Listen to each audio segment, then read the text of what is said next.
Hello students, we are continuing MCQ based on case scenario. This case scenario is based on recognition of revenue when performance obligation is satisfied over period of time under ING AS 115. So let us see data given in this scenario.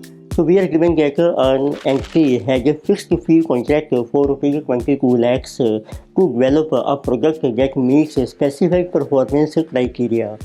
Estimated cost to complete the contract is rupees 20 lakhs. The entity will transfer control of the project over 5 years and entity uses a cost to cost input method to measure progress on the contract.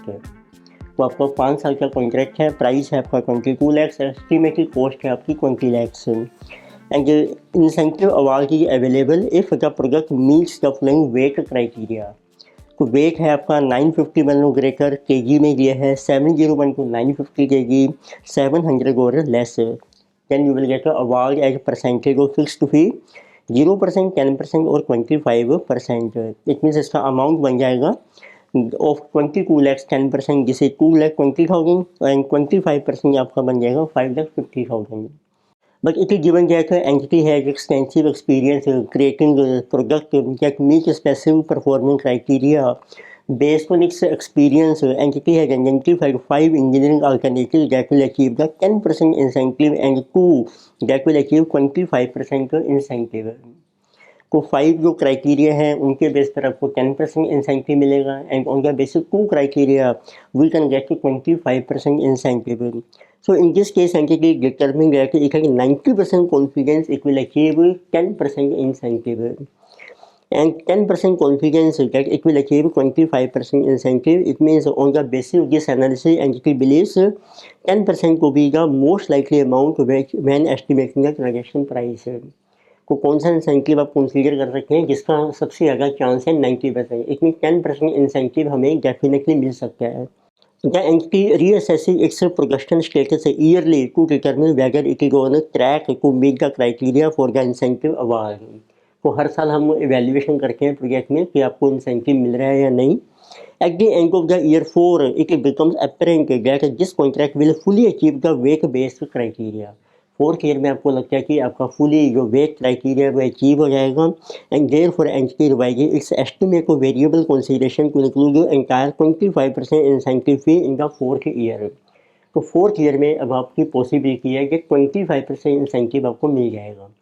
तो इतनी जो इसमें एक तो fixed consideration है, एक जो incentive है वो आपका वेरिएबल कंसीडरेशन है और वो आपका चेंज हो रहा है। पहले हम इनिशियली एस्टिमेट कर रहे हैं 10%, इन 4th ईयर की एस्टिमेटेड को 25%। फिर आपको मेंशन किया है the costs incurred over different time periods are given 1st, 2nd, 3rd, 4th and 5th को आपने कैलकुलेट करने हैं। ईयरली रेवेन्यू कितना है आपका, ऑपरेटिंग प्रॉफिट कितना है and assuming that total expected cost do not change और टोटल कॉस्ट आपकी चेंज नहीं हो रही है। अब उसके बेस पर आपको डिफरेंट MCQ है। Like number 1 we have to determine amount of profit को be recognise in year 1, 2nd है ईयर 2, 3rd है ईयर 3, 4th आपने डिटरमिन करना है ईयर 4 में कैचअप एडजस्टमेंट कितनी है आपकी। 5th MCQ है आपका 4th ईयर में प्रॉफिट कितना है। देन 6th MCQ है 5th ईयर में प्रॉफिट कितना है। तो सारे MCQ हमारे कंबाइंड हैं, इकट्ठे चल सकते हैं। तो स्टार्ट करके क्वेश्चन में देखो आपका तो ये इसमें इनपुट मेथड अप्लाई हो जाएगा। जितने % आपका कॉन्ट्रैक्ट कंप्लीट हो गया है उसके अकॉर्डिंग हम अपना रेवेन्यू रिकॉग्नाइज करके रहेंगे। तो लेकर शो का डाटा, तो 5 ईयर्स का डाटा हम ड्रॉ कर रहे हैं। अमाउंट आपके हैं रुपीज़ में। तो ईयर्स हैं आपके नंबर 1, 2nd, तो 3rd, 4th एंड 5th। अब पहले मेंशन करके हैं कि रेवेन्यू कितना है आपका बनता है टोटल, प्राइस कितना है आपका ट्रांजेक्शन प्राइस। प्राइस में एक तो फिक्स्ड कॉन्सिडरेशन है आपका, फिर आपका वेरिएबल कॉन्सिडरेशन है। तो इट मीन्स ये बन जाएगा आपका total consideration. Transaction price fixed consideration आपका 22 lakhs है, ये सेम रहेगा आपका एवरी ईयर। तो you can write 22 lakhs, this is same every year. Variable consideration में इंसेंटिव है जो आपने एस्टिमेट किया है इनिशियली 10% और उसकी वैल्यू है 2,20,000। It means in 1st year 220 year also 220 आपको इंसेंटिव मिलेगा थर्ड ईयर आल्सो 220। अब फोर्थ ईयर में हमने रिवाइज कर लिया कि आपको 25% सेंटी मिल जाएगा, उसकी वैल्यू है 5,50,000। इट मीन्स आपका प्राइस रिवाइज हो जाएगा फोर्थ ईयर से, और अप टू फिफ्थ ईयर ये सेम है। It mean this will be our total consideration for each year. तो total consideration 24,20,000, this is also 24,20,000, this is 24,20,000, then it will be 27,50,000। अब इनको estimated cost को आपको दे ही रखनी है, टोटल है 20 लाख सी, तो हमें एक्चुअल कॉस्ट देखनी है कितनी आपने इनकर की है। तो what are actual cost, what incur कर रहे हैं, उनके बेस पर हम परसेंटेज ऑफ कंप्लीशन कैलकुलेट कर सकते हैं। एक्चुअल कॉस्ट है आपकी 120, 370, तो दिस इज 1,20,000, देन 3,70,000, तो then it is 8,20,000 and 5,70,000 and then it is 1,20,000। तो इनको डिवाइड कीजिए आप, टोटल जो कॉस्ट है वो आपको मेंशन की है, टोटल कॉस्ट्स वो हम मेंशन कर रखे हैं, जिसे गिवन 20 लाख रुपीज, 20 लाख। तो आपकी परसेंटेज ऑफ कंप्लीशन आ जाएगी, कितने परसेंट आपका कॉन्ट्रैक्ट कंप्लीट हो रहा है, या उसको कहते हैं कितने परसेंट आपने परफॉर्मेंस ऑब्लिगेशन सेटिस्फाई कर दी है। तो this will be our 120 divided by total जो कॉस्ट है आपकी 20 लाख, तो उसकी परसेंटेज आ जाएगी। In first year percentage completion है 1,20,000 डिवाइडेड बाय 20 लैक्स, इसी के 6%। Then second year 370 divided by 20 lakhs into 100, 18.5%. Then 820 upon 20, 41%. Then 5 lakhs 70 divided by 20,000, 20 lakhs into 100, 28.5%. And then again it will be 6%. It means total आपकी 100% performance होगी। अब आपको देखना है कि आपने कितना रेवेन्यू रिकॉग्नाइज करना है, दैट विल बी जिस परसेंट ऑफ टोटल जो रेवेन्यू है। So let us write that one. So what is revenue? Revenue will be 2420 into 6%. This is 1,45,200. Second आपका 24,20,000 into 18.5%. This is 447,700. Then it is 24,20,000 into 41%. This is 9,92,200. अब आपका देखो fourth year में अब आपका revenue बनेगा 27.5 लाख इंटू 28.5%, जिसे कि 783,750। अब सेकंड पॉइंट ये भी आता है, अब ये जो रेवेन्यू आपका इंक्रीज हो रहा है as compare to previous year से, जितना इंक्रीज हो रहा है तो उसको हमने एडजस्ट करना है पास्ट ईयर के लिए भी, तो उसका भी रेवेन्यू रिकॉग्नाइज करेंगे। उसका नाम है catch up adjustment to revenue, catch up adjustment. क्योंकि उसका फार्मूला क्या बन जाएगा, आप देखो कितना इंक्रीज हो रहा है रेवेन्यू में 330, तो जो 330 का रेवेन्यू था वो हमने पिछले सालों में रिकॉग्नाइज नहीं किया है, जितने परसेंट आपकी कंप्लीशन हो गई है, तो उसको आपने रिकॉग्नाइज करना है जिस ईयर में आपका प्राइस चेंज हो रहा है। इनको कर दो कितने परसेंट कंप्लीशन है टोटल, यू कैन सी 6 + 18 24.5 + 41, जिसमें इज 65.5%। ये पिछले सालों की एडजस्टमेंट आ जाएगी आपकी of past 3 year. So this is 3,30,000 into 65.5%.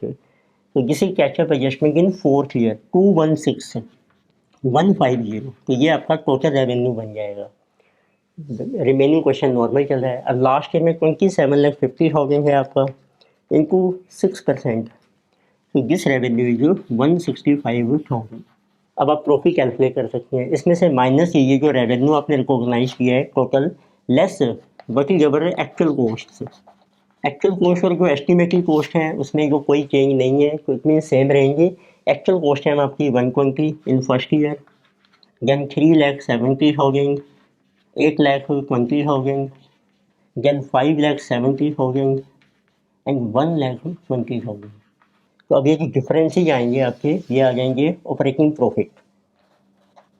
Amounts आपके रुपीज़ में चल रहे हैं। तो let us see profit in first year, जिसमें लीजिए 25,200। Profit in second year 77,700। Then this one is 172 200.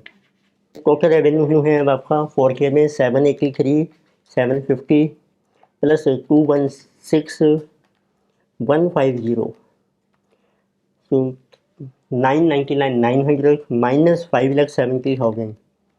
This will be 429 900 और लास्ट ईयर में प्रॉफिट है आपका 45,000.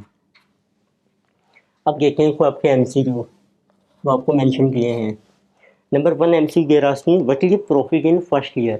So you can see profit is this one 25,200. Option है आपकी B.